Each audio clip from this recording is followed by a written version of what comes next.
right, and let's see if we've got our recording going. It looks like it. So with that, I think we can go ahead and get started, and maybe we'll have some other folks join in. But I do want to say again, thank you all so much for joining me today. My name is James Murphy. I am the Agriculture and Natural Resources Agent here in UGA Extension, Rockdale County. And today we're going to be having a little talk about fall gardening, sort of best practices, things to think about, as well as what I like to refer to as putting your garden to bed. So that's really kind of our two options at this time of year. Some folks are really gung-ho. They like to keep going. They like to make sure they're constantly producing or constantly having, beautiful and bountiful garden. But there's other things that in order to prepare for what is often thought of as the typical growing season next spring, that we can think about as sort of best practices. Put our garden to bed, make sure it's nice and tucked in, and it's going to be ready to go to wake up for us come springtime. So summer is over. Before we get started here, I do kind of want to pose a question to y'all, and if you want to put it in chat, I want to ask, now that summer is over, what are y'all's plans? Part of why did y'all join in today? What are y'all, interested in? Did y'all have summer gardens? Did you have spring gardens? What is the current status of y'all who have tuned in today? And you can just type in chat if that's easiest for y'all.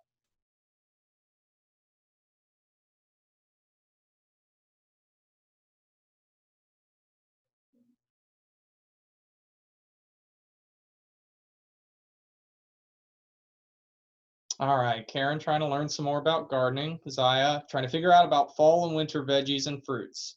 And Karen also wants to, or you grew tomatoes rather, and you want to grow greens. Okay, that's excellent. So we kind of have a range of interests and experience here, and it seems like we've had some folks that have done some gardening this summer.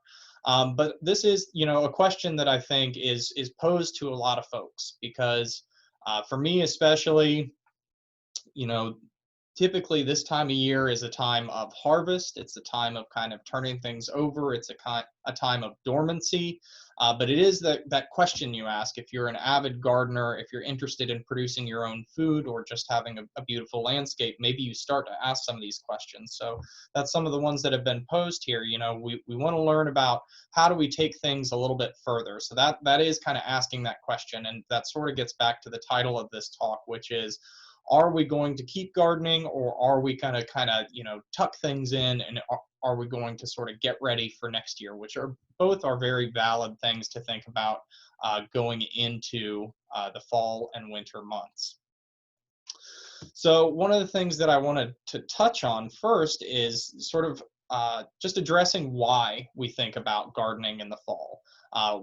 I just mentioned that our typical growing season is usually springtime. Spring through summer is here in the Piedmont in Georgia when most of our growing is happening, whether it's our fruits and vegetables or it's our flowering ornamentals. However, there are some great benefits to gardening in the fall that if you're not familiar with the practice, you may want to consider or think about why we actually do this. The first is perhaps the most obvious, which is, of course, we are getting cooler temperatures, especially this year compared to this time last year when we were still hovering well into the upper 80s and sometimes 90s into October.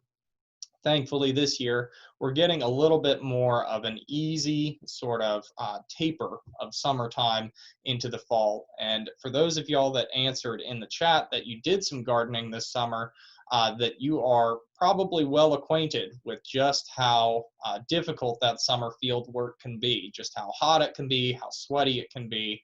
And it's one of the aspects of gardening that, really can take a toll on you, especially if you're just starting out or you're trying to figure out if it's right for you.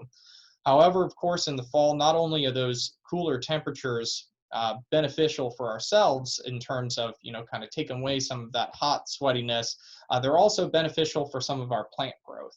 And this comes in the form of less insects. We do have some fall insects to contend with, But generally, this is going to be more of a drop off. We're not going to have as many issues as we typically think of during the summer. And coincidentally, we do have disease drop offs as well. So usually these hot months or really the beginning of spring is when we see a lot of disease issues. And we do have some in fall, especially this year. I will admit, with our large amount of summer rainfall we've had, I've seen a fair amount of kind of late season disease. But this is more on things that were grown over the summer rather than things that are going into the fall. If that makes sense. Fall is also a great time to enjoy some of our summer favorites. So I think, it's kind of a common misconception, especially if you happen to be a transplant. I know here in Rockdale, we've got a lot of folks that have moved in from outside of Georgia, not even necessarily outside of the county, but, if you're coming from up north, whether it's in the Northeast or the Midwest, or maybe even out in the Pacific Northwest or something like that, wintertime is usually a time of total dormancy because it's an area, associated with snowfall, maybe with ice, and typically that means absolutely nothing. Here in the Piedmont, we happen to be fortunate enough that, while we do experience freezing temperatures fairly regularly, things like snowfall and ice are rare enough that we can still enjoy not only some of our summer favorites into late in the year. In fact, I was just at a farm yesterday talking to a farmer who was talking about he was excited to have his peppers going well into November and probably December. But there are some things that are kind of standards that we think of as kind of cooler tolerant. So these are things like our greens, our lettuce, which I see somebody in here was already interested in learning about, growing some of these greens. Cooler temperatures can actually also improve the taste of some of these same crops. So if you're a greens enthusiast, say you like your collards or you like your kale, I certainly do myself. Interestingly enough, there's a physiological interaction with these cooler temperatures and these leafy greens that are often known for being bitter. The cooler temperatures can actually help to upregulate or to increase the amount of sugars present in some of these crops. And so you can actually get a more balanced or maybe even a little bit of a sweeter taste if you take the time to actually have these crops in what would otherwise seem a bit out of season. And then I guess kind of all encompassing, touching back on that point about enjoying summer favorites is really just extending the season overall. I kind of take it on faith if y'all join me today that you are enthusiastic about gardening. And so maybe that means you just don't want to stop. You want to figure out how you can keep doing it as much as you can. And by pivoting to another season and learning about some new techniques, you certainly can learn how to extend that season and to keep your hobby going further into the year than maybe you previously thought possible. So this is one of the things I kind of want to pivot back over to y'all. I asked, sort of a now what question, or summer's over, to kind of see where y'all were at. And this is sort of the next question. This is, that now what turns into an assessment. And this is something that I would recommend maybe that you're constantly doing, that you should constantly be assessing your garden practice, trying to figure out what worked and what didn't. But fall, or especially kind of the transitional period, which now we're a little bit past, I would think this is about the time, maybe around August or September, when you start to do some of this assessment, that you start to look at the things that worked and the things that didn't. And hopefully y'all had something that maybe looked a little bit like this picture over here on the left. Maybe y'all had a bountiful season. Maybe you got all the tomatoes you could eat. You had more peppers than you knew what to do with, and everything was great. But if you're anything like me, you're going to have your fair share of what we see over here on the right, which is disease issues, pest issues, and things that maybe have made your gardening practice a little bit more difficult. But that's all part of the gardening process, right? This is all a learning process. One of the speakers that we've had come talk to our master gardeners, she's an avid horticulturalist. She's been doing this for decades at this point. And one of the things she led off with is that if you were to come to my garden, you would see basically what is left over from a great series of mistakes. From a great series of accidents, but that doesn't mean you're a bad gardener. So I wanted to kind of pose this question to y'all before we move on further. Did anybody have any major summer issues that they dealt with? things that, maybe cause them problems. I know, Karen, you said you grew tomatoes. Those can be kind of difficult. Um, I didn't know if anybody had any particular issues that they felt like needed some assessment. Oh, well, I learned about squash beetles way too late. Oh no, yeah. So squash bugs, yeah, they are problematic, and we've got a few different things that get into our cucurbits.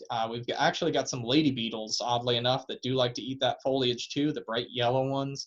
I was just talking, that same farm visit I was on yesterday, was talking with one of our specialists who works a lot with organic growers, small growers, and one of the tips that she offered is that squash bugs are lazy. They like to get into the first crop that they can. They also like to overwinter, which is, something that we talk about with these reduced pest pressures. It's not that they're completely gone, it's just that they're kind of in hibernation for the winter. So the idea here is if you know where they might be hiding out, you can kind of get after them by, cleaning up some of that space, some of this debris and things, which we'll touch on a little bit later, but also those early season plantings. If you plant something early as kind of a sacrificial crop, something that you're okay with kind of getting attacked, something that can kind of attract them, then you can treat that. But yeah, you're absolutely right. They're one of those things that once we get late season, they move like a truly almost biblical horde, almost like locusts. And it can be very disconcerting when all your hard work seems to have gone to waste. But that's one of these learning experiences, right? And I'm glad you were able to recognize that, and hopefully that informs your future gardening practice. I see Eileen also mentioned in chat that the overgrowing of the cucumber plant and disease killed it. So yeah, this is another potential issue that that you've got something going and it seems to be going very well, but then all of a sudden things can kind of get out of balance or something gets introduced. And especially this year, if people had issues in especially cucurbits, I'd say, but really across the vegetable spectrum, we've had a lot of rainfall, and so that means consequently we're going to have a lot of fungal issues. So that's something that you're just going to have to keep an eye on. But I'm glad y'all have done some assessment, and this is something, like I said, it should be kind of continual, something that you think about. We'll touch on how we can put this into practice a little bit later, but just something we can think about. So this feeds in a little bit to, maybe managing pest issues, but also disease issues. But this is something that I really encourage folks, to think about real hard when it comes to this time of year, because more often than not, this is the time of year where your vegetables have gone by. They're no longer really productive. Things are starting to go into dormancy. And now you've got a garden that maybe looks roughly like this. It's a mixture of green and brown and yellow and fuzzy and moldy kind of material that can just become sort of a headache. It's not something that you really want to deal with. You don't want to tackle it head on. And for some folks, it's like, well, it's all green, I can just sort of leave it there, right? And, it'll decompose, which is true to an extent. But what we want to do, if we can, is we want to manage that decomposition, which we'll touch on in a little bit. The thing about garden waste is that it's a refuge for diseases and it's a refuge for insects. These are both things that can either affect your fall gardening practices or even severely impact your spring and summer gardening practices. Just like with those squash bugs that we mentioned, things can hide out in there and then unfortunately cause issues. So one of the things I would encourage y'all is that even though it seems, like one more thing to do, whether you are planning on doing some planting for the fall, or if you're just going to be leaving your space fallow, or perhaps even cover cropping, getting rid of some of these crop residues, these plant residues that can be a refuge for sort of nasty stuff that we don't want in the garden is a great way to kind of manage that space. And you can think of it, the same way you do spring cleaning around the house, just to kind of clean things up, make things a little bit nicer. It's the same idea here. And if you have diseased stuff, I would recommend disposing of that entirely. But if you had stuff that wasn't diseased, but is maybe just going by the wayside, there are productive things you can do with that crop residue. One of the other things I want to mention about fall gardening, this is one of the things that actually can make it more difficult and perhaps is why folks don't think about growing in the fall. the biggest, most impactful aspect of fall gardening outside of the temperature, although of course that's directly related, is sunlight. So the amount of sunlight that we're going to be getting. And you can see in this little figure here that it really is a product of the actual angle of the sun.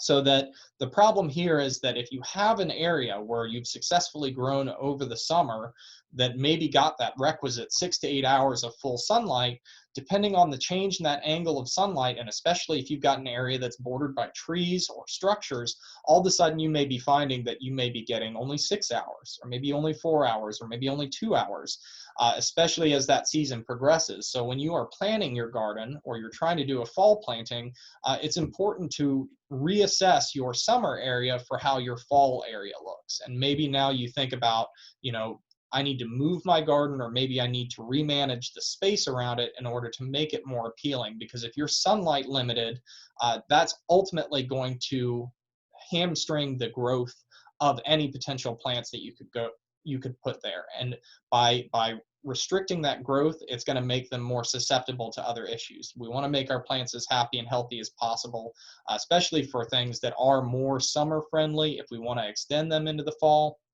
Dawn has asked, am I going to ask about using a greenhouse? I'm not going to talk about greenhouses specifically, but I will mention sort of crop protection practices that are similar in concept to a greenhouse. So I'll get to that in just a little bit. But this is to say that just be wary of sunlight issues.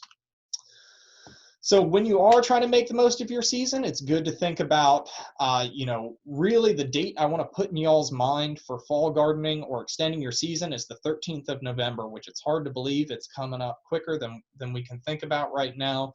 That 13th of November is our average first frost date here in the Piedmont. And if you're planting stuff that is not cold hardy and is not going to have time to establish or to harvest before that 13th of November date, you might find that your efforts have largely been wasted, or you're going to have something that maybe was just on the cusp of setting fruit or setting vegetables, but is going to be in trouble. Dawn has also asked about, is it too late to plant any of these chill-tolerant plants? Not necessarily. We are getting close to that, which I will touch on in a little bit too, but I will say that across these categories, you can look in the sort of first category here, anything that's supposed to be finished up, it's exactly that. This time of year, these should be basically terminated, finished up, unless you have something like a greenhouse, a hoop house, floating row covers, some type of protection for these crops, because they're simply not going to tolerate not even necessarily a freeze, but once we get down to kind of like frost type temperatures. We do have things that are a bit hardier, so things like some of our root crops or things that have a bit more of a thicker cell wall, and some of our leafy greens. This is where we get into this territory that these can be sort of like fall favorites, things that maybe can be almost year-round depending how they're planted. So these are things like our carrots, our cauliflower, celeries, lettuce, Swiss chard, and bok choy. And then finally, we have our chill tolerant. And I do stress tolerant.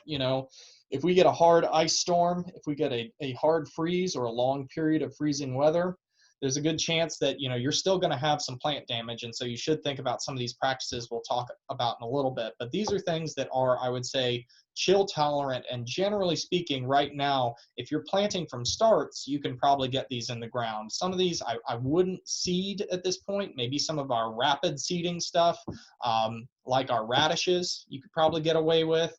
But a lot of this stuff we're going to be talking about planting from starts, that is to say seedlings or transplants, rather than seeding at this point, because it is a bit late in the year. So this is one of the practices that I just touched on a little bit as far as how do we extend the season. And following that metaphor of putting our garden to bed, you can think about actually bringing a sort of blanket to your garden, right? And so I think this is a practice you'll see with some folks that have maybe delicate ornamentals, things that are a little more tropical. If we get the threat of some winter weather, that they might go out and try and throw a literal blanket over the top of some of these things. But one of the things that I want to point out, especially for our more tender veggies, is that you have to be careful with the application of some of these things, because a layer of plastic or a blanket or something like that only goes so far as the insulating layer that you are able to provide. And what that is to say is that you want to provide an ample volume of air surrounding that plant, not just a physical barrier, because that physical barrier is going to change temperature and conduct that temperature change to the plant, whereas the air is going to be slower to change in temperature. So if you can provide a bigger volume through something like we see over here on the left, where we have some row covers on some raised bed, where you can open and close those as temperatures change, or if you don't have something this fancy, and maybe you've just got a very small garden or a container garden, using something like a milk jug like we've got here over the right is a great improvised way to take care of your plants and try and keep that season going, especially, you know, if we get the threat of a frost and you know that you need about 2-3 weeks left to get your crops through to the end of their life cycle. This might be a great way to just go ahead and keep them going, or try and prevent from some of these environmental factors that can make fall gardening more difficult in some aspects. One practice that I recommend really year-round if you're into gardening, but certainly during the fall, and especially if you're not planning on planting, maybe if you're just getting into that planning stage of what to do for next year, is to check on your soil health. So for those of y'all that are tuning in, I can't really know how much familiarity you have with our organization here at UGA Extension, but soil testing is one of the most bread and butter type of services, of diagnostic services that we provide for the public here. This service, it's going to vary. I know y'all mentioned you come from kind of around the state, so it's going to vary office to office for cost, because that's kind of set at a local level depending on what the costs of that individual office are. But I'll say, for example, here in Rockdale, we charge $9 for each of our soil tests, and I always tell people it's one of the best bang for your buck that you can get in terms of your gardening practice.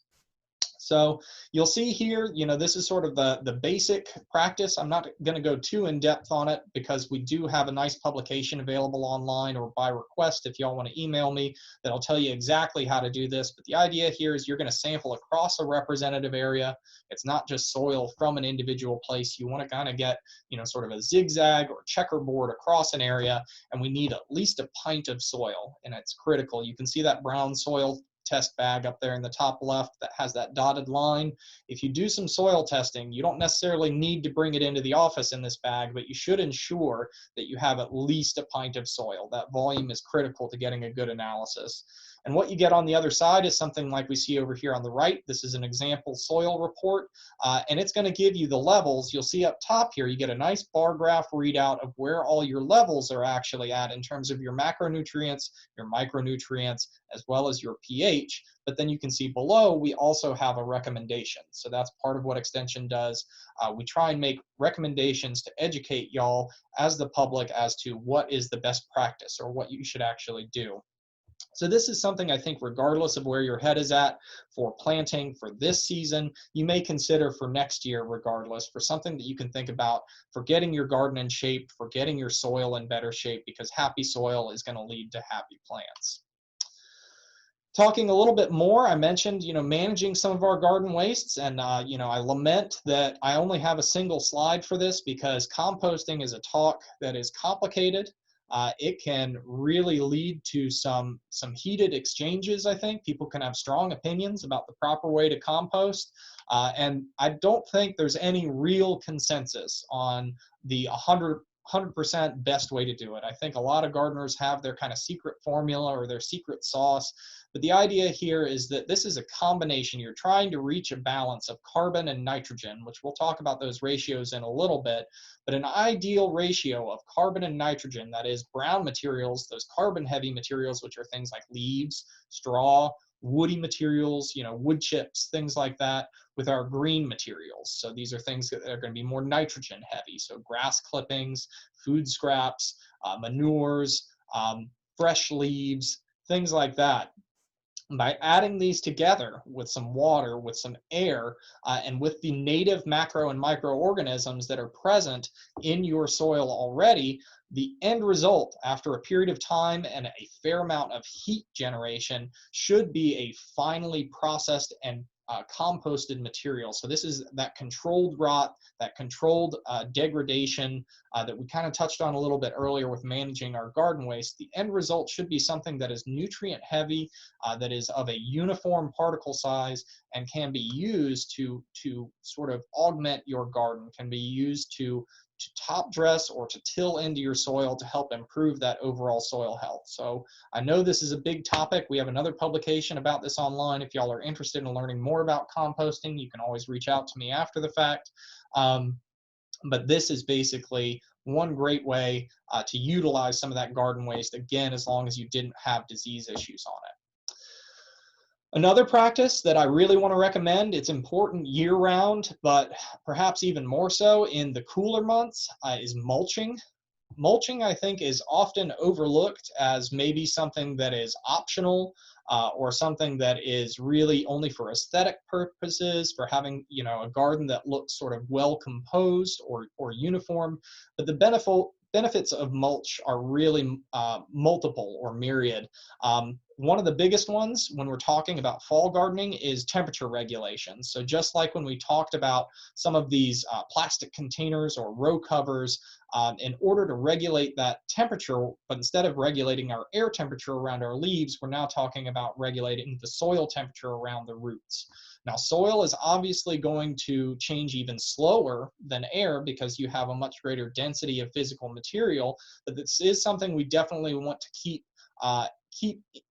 as steady or as regulated as possible. And this is especially true as the season goes on and we can maybe get more drastic fluctuations in temperatures. You know, we're already in a position where we're sometimes seeing temperatures drop down into the 40s at night, and then we're coming back up into the 70s or even 80s during the day. So trying to keep that soil at a pretty uniform temperature, you know, around 65 degrees plus for as long as possible is going to be great. Mulch also has added benefits of keeping weeds suppressed. We do have plenty of winter weeds that can be a problem in the garden, and having a physical barrier can help keep those down. And it also helps with retaining moisture. Again, it's just another physical layer that's going to stop or at least reduce the amount of water that's going to get transpired or evaporated from that top level, which can be so important for keeping our plants happy and healthy. So mulch is another kind of big topic, but it is something, if you have questions on it, I encourage you to reach out to us, and we do have a publication that talks about kind of best practices for mulching. So I said we were going to talk about carbon and nitrogen, and this is, I don't mean this to be kind of an imposing slide, but just something for y'all to think about. And this does tie in a little bit to mulching as well, because, you know, a lot of folks ask me, well, can I just, you know, turn in, or can I till in my mulch at the end of the season? So, you know, folks are thinking about this, that, you know, maybe you've had something over the course of the summer and you're thinking that you can kind of just turn it into the soil for the purposes of fall gardening, or maybe, you know, as kind of in place composting. And what I want to draw your attention to goes back to what we were talking about on that compost slide as far as our carbon to nitrogen ratios. So you can see here that our ideal microbial diet, so this is our native microbes in the soil that are going to make the most ideal environment for our plants, is a ratio of around 24 parts carbon to 1 part nitrogen. I've seen it, you know, as far as 30 to 1, but I think 24 to 1 is a little bit more ideal if possible.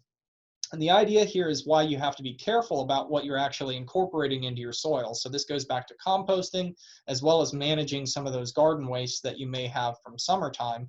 Because you can see over here, some of our stuff that, you know, maybe had been used as a mulch or maybe a crop residue can be very carbon heavy. Some of our rye straw or wheat straw is over 80 parts carbon to 1 part nitrogen. So you can get the idea that this stuff, while it may be beneficial, it can also very much rob available nitrogen, because those microbes are now going to have to utilize quite a lot of it in order to break this stuff down.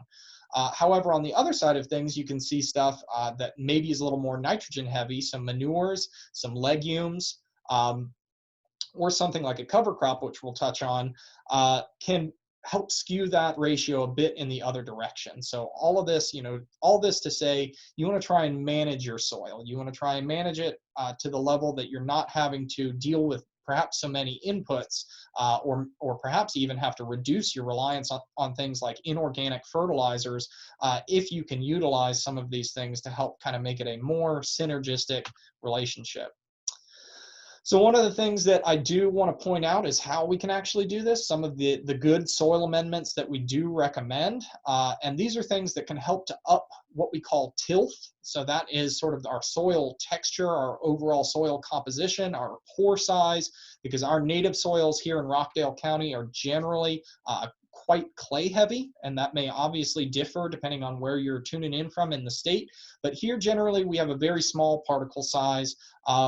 Everything is quite clay heavy, and so that means we need to kind of break that up and amend that. And so that's where some of these things come in. If you're having issues with you're getting poor root establishment, or maybe you're getting root rot issues because you've got drainage problems, you can think about how to incorporate some of this stuff, whether it's now in the fall or for next spring.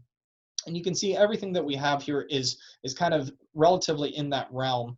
A couple of the things that I'll point out from kind of a macronutrient level, or for a nutrient availability level, is we have our wood ash. So this can be very potassium heavy. A lot of times crops can be potassium starved if you've had issues with nutrient deficiency. So this is a great way to, I would amend with this very sparingly, because it can be quite heavy on the potassium end of the spectrum, but it is a good addition, and it's oftentimes something people may have on hand. And limestone is something that I think a lot of folks may not think about in their gardening practice, or in this case, dolomitic lime is really what we're recommending.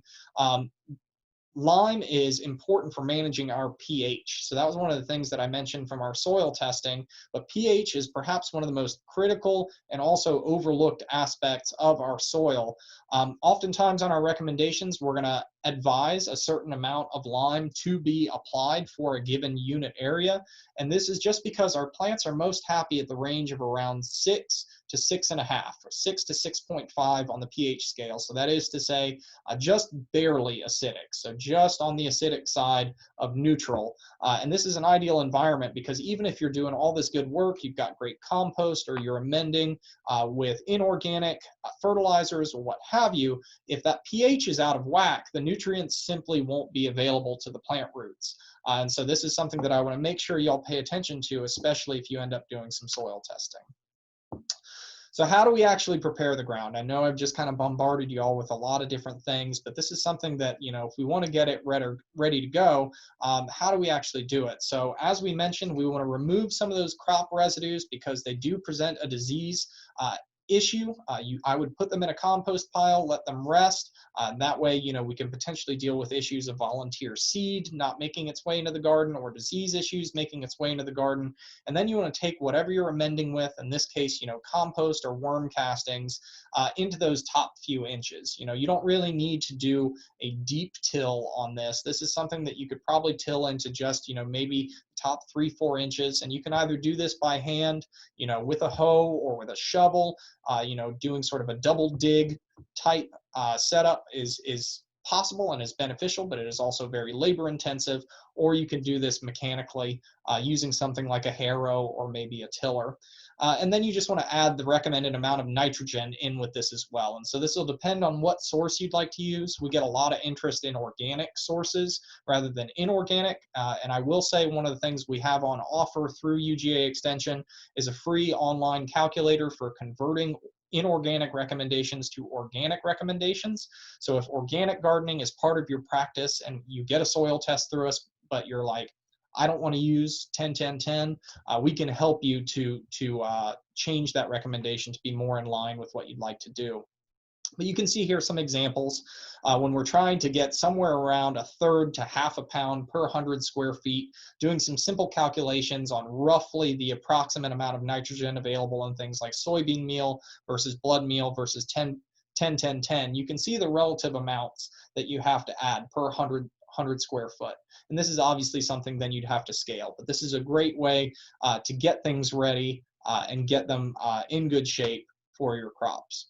Another huge topic that I think I could spend an entire talk on is cover cropping. So cover cropping is the idea of, rather than leaving a space fallow, that is to say unplanted, is to plant something that will as the name suggests, cover it. It'll cover that space and it will act as both a green manure, so this is something that will hopefully generate a fair amount of nitrogen within your soil, while also having the same benefits of a mulch that we talked about earlier.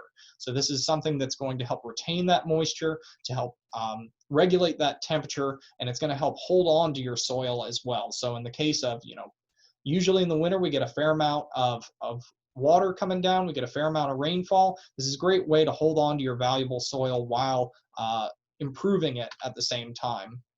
So just briefly on cover crops, because it is kind of a big topic, some of the main benefits, as I said, it'll be a ground cover and help with that moisture retention and weed competition, and overall can help to improve that soil, especially in the case of some of our leguminous cover crops like clover and vetch, which will actually, because they're legumes, they will fix nitrogen in the soil. And we just talked about how nitrogen is very important for our plants. So this is something you can think about planting to help and improve that overall, and do it sort of passively, especially if you're not planning on doing crops. The downsides is that, there's very much a cost associated. This is something, if you were planning on leaving a space empty and now you have to buy a bunch of seed, can be sort of an unexpected or an unplanned for cost. But if it becomes part of your practice, then maybe it's something that you can plan for year to year. There is the potential for sort of volunteering or weeds if things are not terminated appropriately. So you do have to be careful with selecting things that are appropriate for your space and also managing it effectively so that things don't continue on past their useful timeline. There's also the potential for pests. So this can be something that can attract things into a space when you have something growing there. Just like with some of our crop residues for the summer, you do have to be aware that this might bring things into the garden. But depending on how they're planted, it can be relatively manageable. And especially with how they're terminated, you may not have as many issues. There's also what we call allelopathy. So this is where plants can inhibit the growth of other plants.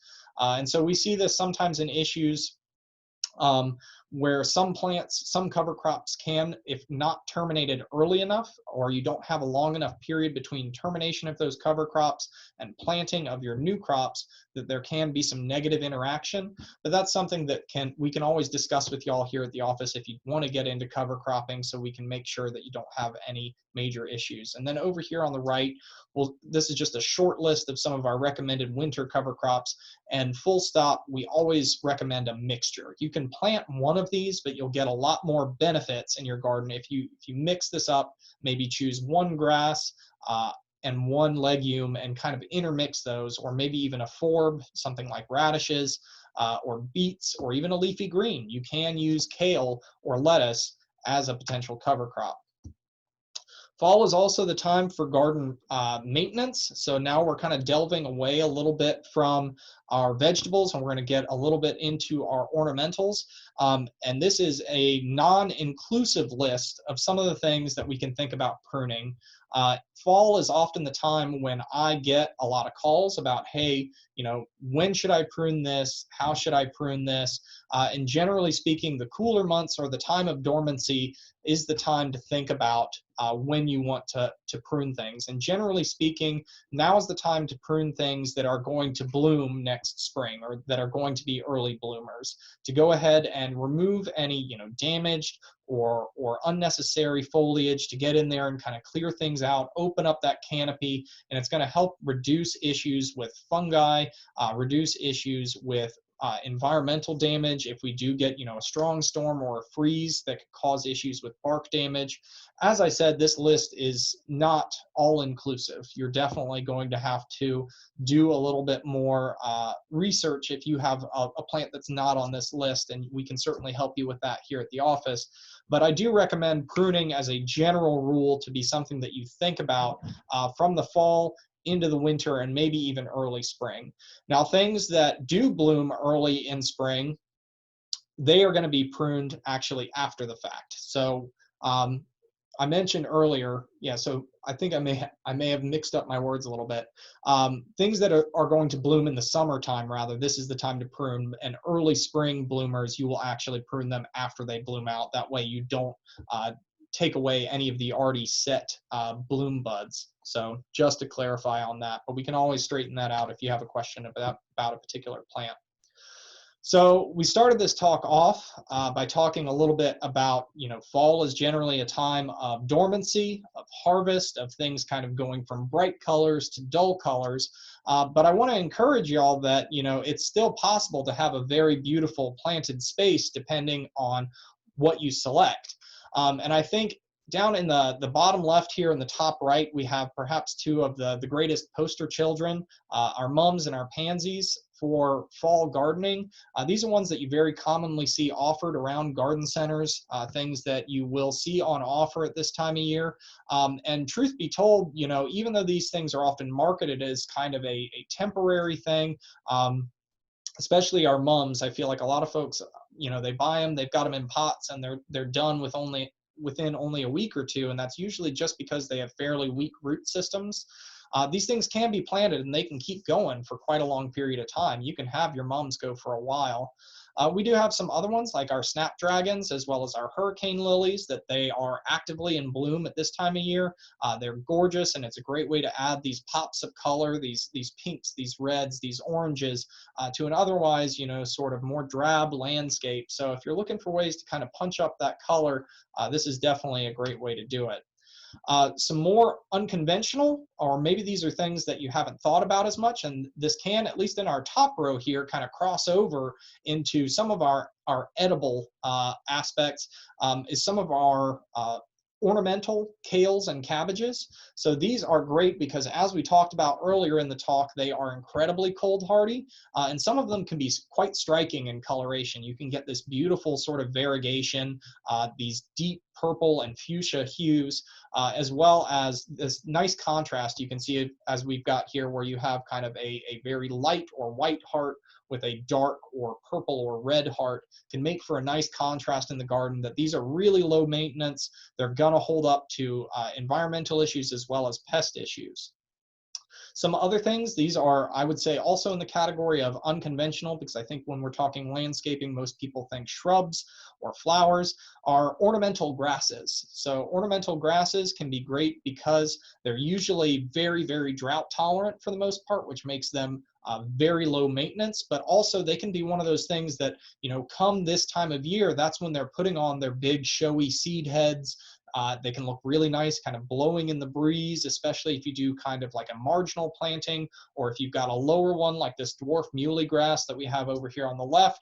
You can kind of set and have it be a bit of a border or a bit of a framing planting to help kind of structure out your garden, something that looks, sort of unmanaged, but at the same time is unfussy and doesn't need a lot of extra work put into it. So again, these lists are kind of not inclusive, but it's meant to give y'all some ideas on how you can improve your space and think about planting things if you've got a space that's maybe lacking or you wish looked a little bit better a little bit later in the year. Getting back on the topic of pruning, we'll talk briefly about fruit trees. This is a question that I get quite frequently. In fact, I'm making a site visit a little bit later today to talk with a client that's just bought a house and they've got a bunch of fruit trees. But winter really, more than just fall, but later in the season, once we've truly entered dormancy, is the time when we're going to think about managing this. And I really just want to point out kind of two major schools of thought for pruning. One is going to be for our plants that are sort of in the Rosaceae family. So this would be things like our apples and our pears. And one is going to be for our stone fruits. So this would be our things like plums, peaches, things in that category. You can see over here on the left, this would be our category when we're talking about for our pears and our apples. These are going to be structured around what we call a central leader. So I'll see if I can get my pointer pulled up. So you can see here what we're really trying to emphasize is this right here. We are trying to train out this main central leader, and we want to scaffold out our branches in such a way that over time, hopefully, if you start this practice early, after planting, if you're doing some planting this time of year, over time you get this nice strong central leader and you get a bunch of branches that are evenly spaced and scaffolded. That way they're not competing with one another. I've seen plenty of trees that look like this where you have a lot of what we call codominant leaders, and unfortunately these makes each one of these branches that much weaker. It doesn't hold fruit as well, and you get a much more dense canopy that's going to cause a lot more issues with management, with disease issues. So if you're thinking about doing some fruit tree pruning and you've got an apple or a pear or something in that territory, we can provide the publication to give you a little more info on this, but this is really what you're looking for. Conversely, we have our peaches and plums that there's a couple different ways you can do this, but usually what we talk about is what we call a vase or an open center. And you can see here, we have something that looks kind of like a typical kind of central leader. This is how they will grow, but from a management perspective, we want to try and keep that center open, because what that allows is going to give us more sunlight, more airflow, and again, we want those nicely scaffolded and structured branches that are going to allow for more fruit production and stronger branches overall. This is just a general pruning technique that I would advise for y'all. So this is something we always talk about, that thinning, so getting into that canopy and actually removing individual branches rather than heading, sort of removing small amounts of all branches from the outside. Thinning is going to be the preferable technique out of both. You can do some heading, but that can lead to hedging, which can mean an overly dense canopy. So we want to lean more towards this thinning. We always recommend that y'all use nice and clean, sharp tools. And when you're doing some pruning, you really only want to remove roughly a third of the overall material, if that. So you want to try and prioritize things that maybe already have issues. If they have a bad bark split, or maybe you have two branches that are crossing over one another and you're going to have rubbing, or you've got an issue where you've got those codominant leaders and they're sort of joined and you've got a spot where it's going to cause weakness. Prioritizing those, but not going too crazy with it, is going to allow you to have a much better spring growth flush when the time comes, because as you may or may not know, most growth is going to happen within about 6 inches of where that cut happens. It's going to signal the tree to put out growth. So this will also lead into thinking about how you want to train these trees into the future. For larger trees, we want to use what we call a 3-step cut. You can see here, pull up my pointer again. The first cut is going to happen here. This is what we call a relief cut, and effectively you're going to cut that right here, just so when you make your second cut, rather than breaking off at the trunk, it's going to break off here at this relief cut. And so this is going to take, especially for larger trees, a large amount of weight off of here. And you may have to do this, a couple times if you have an especially large branch, and kind of break it up into pieces. But then finally, what we want to do is that when we make our last cut, we want it to be what we call the branch collar. And this is, you'll see a definitive change in texture and color, and this is basically where we want to prioritize that. Fall is also a great time for bulb preservation. If you've already got bulbs going, you can go ahead and pull these out and split them and move them around, because in the winter time and in the fall, this is when things are starting to go a bit dormant, but it's a great time to pull them up. At the same time, it's also great to do some planting. So depending on what you like in your garden, what you're interested in, we have a number of different options. So I love daffodils. It's my wife's favorite plant, but you certainly have options as far as tiger lilies for some more summer color, tulips, and alliums as well. So our alliums would be like our garlics and onions. We have some ornamental varieties that, as you can see here, can make some really quite stunning foliage and inflorescences under the right conditions. I mentioned earlier when we were talking a little bit about mulch that, one of the benefits is weed suppression, and these are a few of sort of our public enemies, numbers 1 through 4 in the wintertime. So chickweed, speedwell, henbit, these are all common cool season cool season weeds that should be watched out for, especially if you're looking from the perspective of having a nice uniform lawn. Getting into lawn management is kind of a different topic unto itself, but in a garden context, it's something to watch out for, just because, again, if you've got your fall garden going, these can be a vector for pests or for diseases, not to mention they're always going to be competition for resources, for water, for sunlight, so we want to try and manage them as much as possible.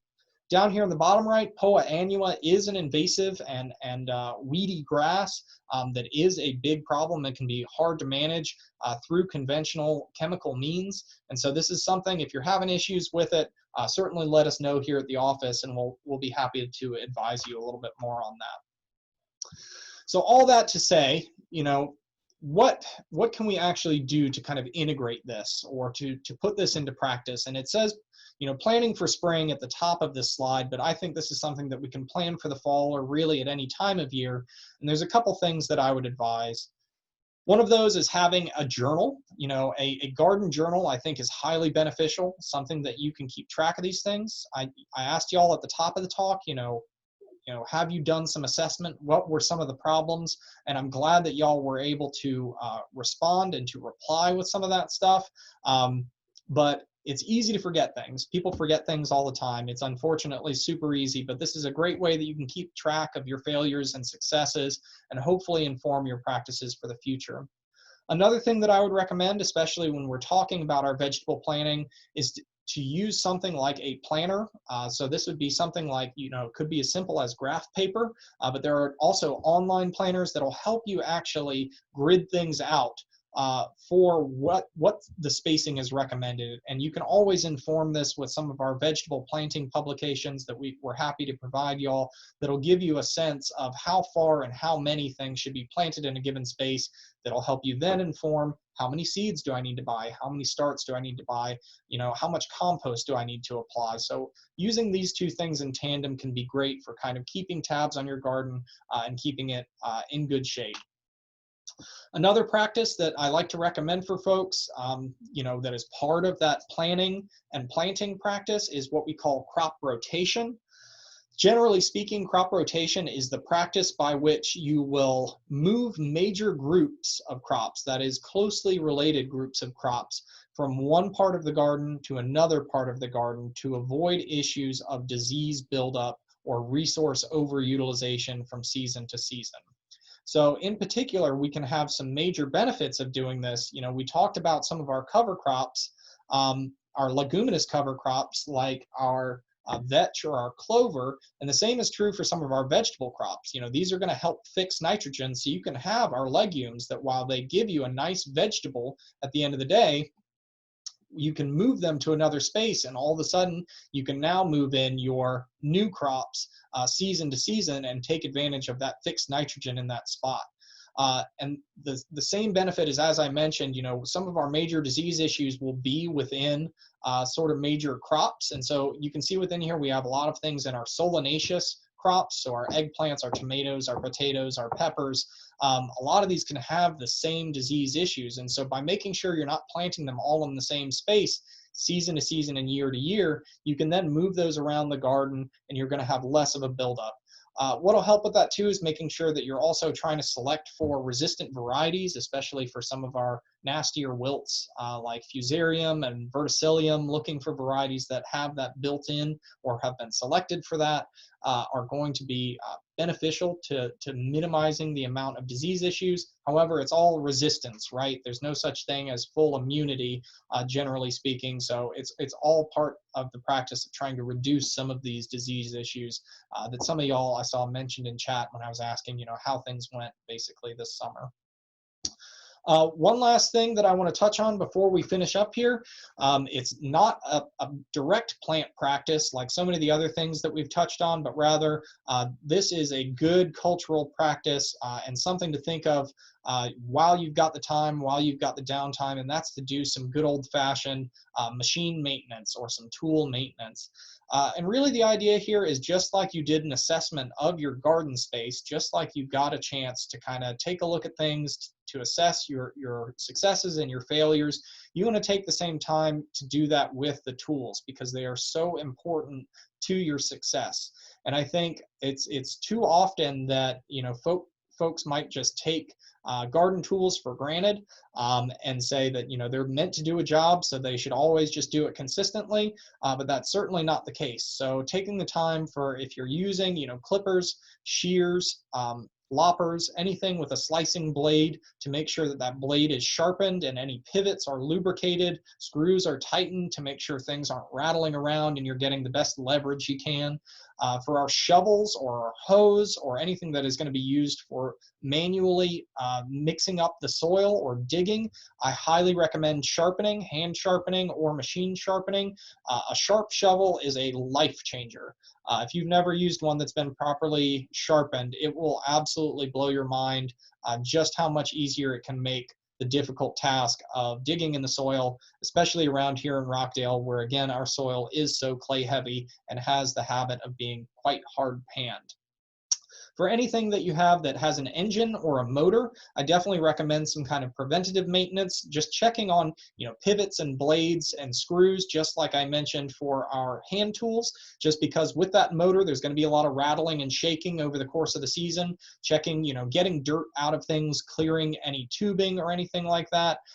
If you've got, an exhaust, making sure that there's nothing blocking there, just an overall look, and then a good, fluid change. And if you're not planning on using it for the winter, making sure that you're not leaving any gasoline in there, maybe changing the oil if necessary, but otherwise just getting it ready to go.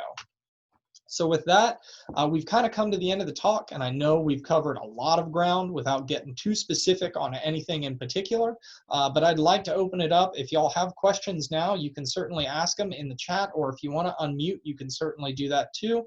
And if you want to ponder, kind of chew on it for a little bit, you can always shoot me an email or give us a call here at the office. I've got my information right up here on the screen. And I'm so grateful for y'all joining in today. I really appreciate it, and I hope that I might see you again on future programs. So with that, any other questions, y'all? Thank you, Dawn. Thank you. Yeah, much appreciated. Thank you so much. Thank you. Yeah, thank you. I took notes. Oh, excellent. I'm glad you took notes. I know it was a lot. Like I said, we're covering a lot of ground, but if you've got something that comes up, you're like, oh, I wish he'd mentioned this, that, or the other, please feel free to reach out. Even if I'd have to scroll back up, but I don't think you're in Rockdale, but you can always call me. And if you'd like to call your local agent, you certainly can too. Well, I have never sharpened a shovel or any of my tools. I never thought about it. How do you sharpen a shovel? Or is that too much of a question? How do you sharpen a shovel? Yeah. Yeah, so you can use basically a file or a rasp, and then you can progress from that to literally using like a whetstone. So the idea is you basically would want to kind of deburr, kind of get a smooth uniform surface first, and then just like you would sharpen a knife, basically just uniform sort of across those layers. You can use something that is a little more machine heavy. If you have something like a belt sander or something like that, you could put on, kind of like diamond grit paper or something like that and actually do some mechanical sharpening. There are also, surprisingly, there are folks that'll do it. There's a guy actually at I want to say the Grant Park Farmers Market that I see quite frequently that does like knife sharpening and things like that. So I would check for local services, local folks that advertise that as a service for like tool sharpening, tool maintenance, because they'll have the equipment and they can probably do it for sort of a nominal fee. But yeah, it's one of those practices that's often kind of, overlooked. But I certainly did for a long period of my life. And then, once you use one that's, fresh and ready to go, like I said, it's game changing. All of a sudden it takes a lot of that sort of arduous nature out of using the shovel and makes it quite a lot, as appealing as digging in the dirt can be, I suppose. Lynn asked, anything on crepe myrtle black scale? So we have gotten some reports of scale insects. I was actually just dealing with a case on Euonymus recently. So with scale insects, they can be tricky because you really have to dial in on their actual sort of active part of their life cycle, what we call their crawlers. So usually we use a 2-part or maybe even a 3-part recommendation. One thing that you can certainly do right now, if you've confirmed they are scale insects, and if you're not sure, you can certainly send me some pictures and I'd be happy to help you confirm, is to, you can use neem oil. So neem oil or other horticultural oils, they act by mechanically, physically suffocating the insects. And so full coverage is absolutely critical. You want to coat those insects as much as possible because you need to actually physically suffocate them. However, scale insects are weird. I'll say that full stop. I'm an entomologist, and scale insects are some of the weirdest bugs. And for most people, all bugs are weird, but I'll say specifically scales are even stranger than that just because of their life cycles and kind of how they operate. So if you do some neem now, that may be good, some kind of dormant oils, but come springtime, around, maybe April, May, they enter that kind of crawler stage, and then I would recommend probably a contact insecticide, something like a pyrethrin or maybe a carbaryl, something like that. And I would also be careful too. The other thing I would recommend but I would be careful when you apply it, is a systemic insecticide that would be applied as like a root drench. It gets translocated from those roots up into the bark and up into the limbs. However, you need to be careful because when it's flowering, we can have impacts on pollinators. So I would not recommend using systemic insecticides while your crepe myrtle is actively flowering because of that issue with that insecticide getting translocated, and we get residues present in pollen, residues in nectar, which of course can have downstream impacts on bees and butterflies and all sorts of beneficial insects. But if it's not flowering, if it's dormant, or rather not necessarily just dormant, but not actively flowering, it's a lot safer to use something like that. So that'd be like an imidacloprid or a dinotefuran. So that's, again, if you would like a specific recommendation on that, you can feel free to shoot me an email and I can kind of compose that all nicely in a little block so you have it. But that's sort of the long and short on those guys. Any other questions, y'all? I have a question about the area that I was planting lettuce for the summer. Yeah. It doesn't get a lot of, it's not going to get a lot of sun now because it's sort of blocked by a small staircase, which was sort of good for the summer because it was a little protected, right? Yeah. But I was just sort of trying to think about rotational stuff, like something to put there for now that wouldn't need a lot of sun. I mean, it still gets some sun. Yeah.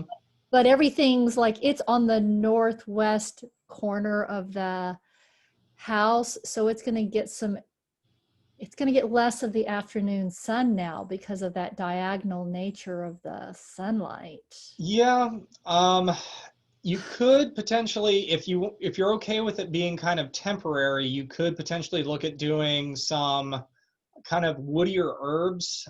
They may not do super well, but something like a rosemary, like an evergreen type herb may do okay in that area, and it'll hold up through the winter time. Without that sunlight there, I think it'll still kind of struggle.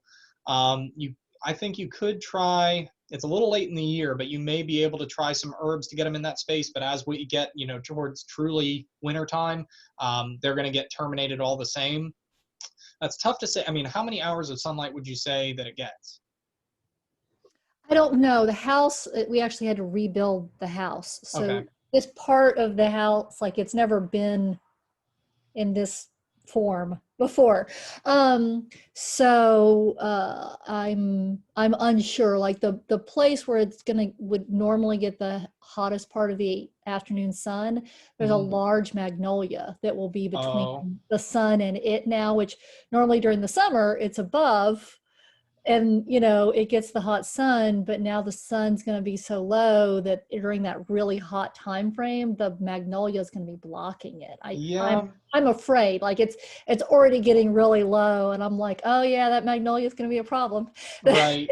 Yeah, that's difficult. You could try some of those leafier greens, as I said, but those typically they're going to get leggy or they might bolt, if you try and do some of the cabbage or the kales or things like that are kind of ornamental. So that would be okay to like put there. I mean, even if it doesn't do good, I have some seeds. I have some extra seeds that I could just put there. And will it help replenish that area, even if they're just piddly? Yeah. Yeah, okay. I think you could give it a shot. It might be a little late in the season. Usually I would say if you're going to do that, I would go from starts rather than seeds, just because our soil temperatures are starting to drop a bit, especially in that first, like quarter inch where you'd be putting those seeds since they are so small. But I think it's worth a shot. And if you get germination, you might be able to put radishes in there. They do like a fair amount of sunlight, but they're also quick to go. Like they establish very quickly, and you could just kind of seed a bunch of radishes in there and see if you can get them going. That if you like radishes, they're kind of a love-hate thing. Some people don't think they're kind of weird. Yeah. Okay. Yeah, I was just thinking about like trying to do rotation. Like I've started a cold frame that I'm going to put the lettuce in now. I just built something out of cinder block where where it'll hit the, and I already sort of planned to put the green beans in that once, spring starts to try to rotate, but I hadn't really thought about where the spring and summer lettuce goes. I'm like, oh, I've got to do something with that. So, okay. Yeah, I think that'd be good. And I mean, if you wanted to switch it up next spring or summer, you could always choose, as long as it's getting the ample sunlight, you could always choose one of those other crop groups if you wanted to do something, fruit bearing or something leguminous, just to keep that rotational aspect up. But I think for now, for the winter time, you can kind of think of it from a cover cropping standpoint, but it does sound like you'll probably be sun limited. So it'll be an experiment. Yes, yeah. Well, the whole thing is an experiment this year, and some It things is. like gone way too well, and some of them just, That's okay. yeah, That's what I said earlier in the talk. Like, yeah, practice is built on failure. If you're not failing, you're not trying. So I think it is just inherently part of it. But yeah, I mean, you can always too, if you wanted to send me pictures of the space, you can send them to my email, and I could try and see, because it's hard to visualize, I guess, in my head without having seen it exactly, and therefore make recommendations. But yeah, I'd be happy to take a look at it. okay, great, thank you. Yeah, no problem. Any other questions, folks? Try and wrap up in just the next couple minutes here so I can get a bite to eat, because I haven't had lunch yet. All right, well, it looks like we're wrapping up, and if something comes to you, feel free to give me a call. Please reach out, shoot me an email, whatever you'd like. But otherwise, again, I really, really appreciate everybody coming out, and I hope you all have a great day and a great rest of the week and a great fall. Bye. Thank